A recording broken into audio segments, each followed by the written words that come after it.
এখন আমরা খুব সহজ পদ্ধতিতে একটি যোগ অঙ্ক করব। আমরা জানি প্রথমে একক স্থানের সংখ্যাগুলোর যোগ করতে হয়। এখানে একক স্থানে আছে ২ এবং এখানে আছে ৪।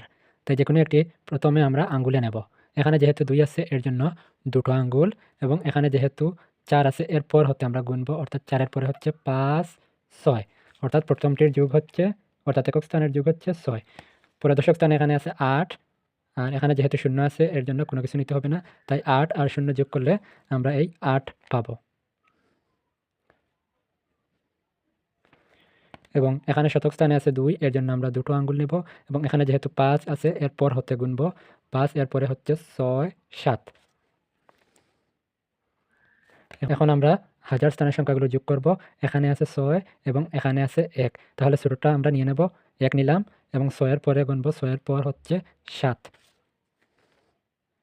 এই হচ্ছে সবচেয়ে সহজ পদ্ধতিতে যোগ অঙ্ক করা।